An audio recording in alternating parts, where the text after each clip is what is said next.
good police work and accountability in Jackson, Mississippi. I'm talking about the story of Dexter Wade, who we now know was killed less than a half hour after leaving his home back in March.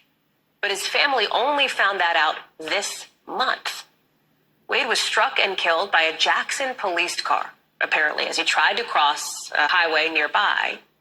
And even though police knew exactly who they hit within days of that accident, officials say, his mother, Betterson Wade, would spend the next 7 months. She would spend 7 months looking for her son. It wasn't until 172 difficult days after Betterson last saw Wade that they came together again, this time at his unmarked grave in a state-run cemetery. But we know some details and a sketch of what happened. It began, as you mentioned, on March the 5th when Dexter Wade, he's 37 years old, left home and never came back. It turned out not far from home, not long after he left, he was struck and killed by an off-duty Jackson police officer. A coroner's investigator arrives at the scene, takes his body back to the examination table, finds a prescription bottle of pills that has his name on it. The coroner's investigator calls the hospital where he got the pills, gets the next of kin, who's his mother, Betterstein Wade, and forwards that information on to the Jackson Police Department's Accident Investigation Squad. Meanwhile, the mother, Betterstein, has no idea that any of this has happened.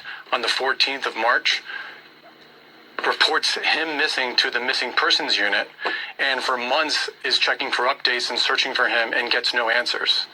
Meantime, it's not clear why, but she was never told that they had him in the morgue the entire time.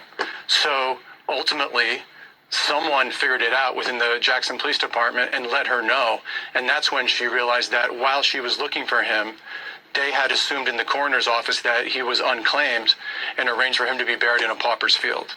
And so as you showed the pictures just earlier, a minute ago, that moment came a couple of weeks ago where she finally got to see the grave marked only with a number of where her son is buried.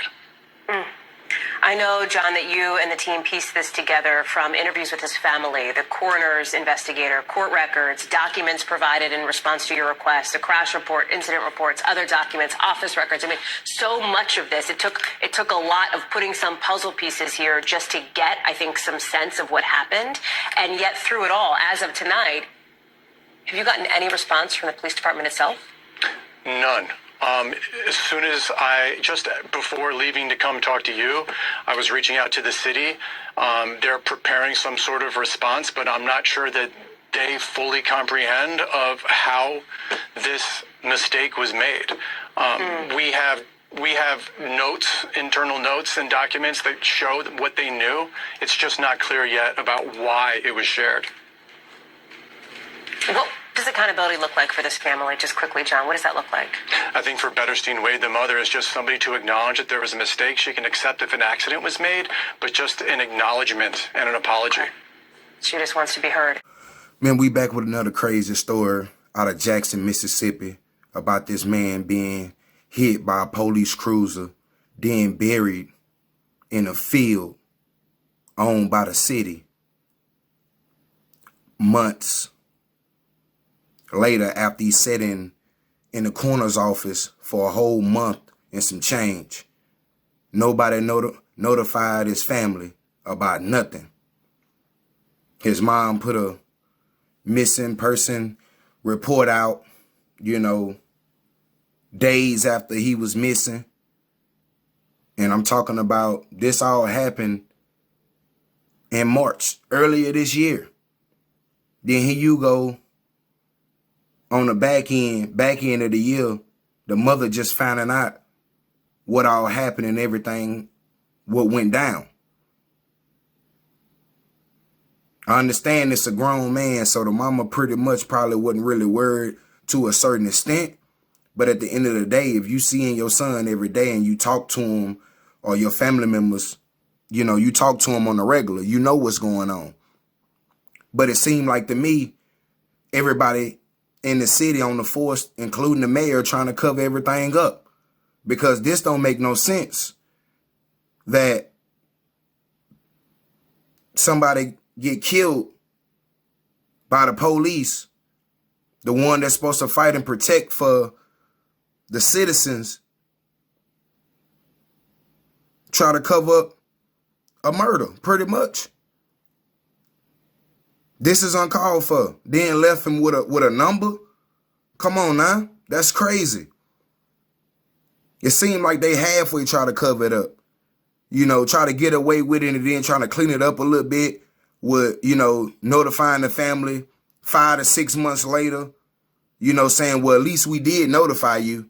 No, that ain't how it's supposed to go. So, you know, at the end of the day, I just feel like the city, everybody around there covered it up. Now you want to come out in this, you know, we got to spend money with private investigators and, you know, doing our own stuff to get the real answers instead of y'all giving answers. They not trying to give out no answers. They not trying to give out nothing that's going to convict them of anything. They ain't trying to give off no money or nothing. They ain't trying to say, I'm sorry, apologize or nothing. That's just how it go. But when you in these type of cities like this here, where it's been a lot of police interactions with, you know, covering stuff up and all type of stuff like that, then what you expect you gonna get? But let me know what y'all think about this crazy story. But like I said, this is another crazy situation. And we in our last days when you have police officers killing people for free and covering it up partially, then try to double back and try to make things right. But you can't after, you know, y'all to notify the family. And they so-called say that the coroner got the okay from the Hinds County board to bury this man, even though they didn't identify the family yet. But like I said, we're in our last days, man, when you got these type of situations going on.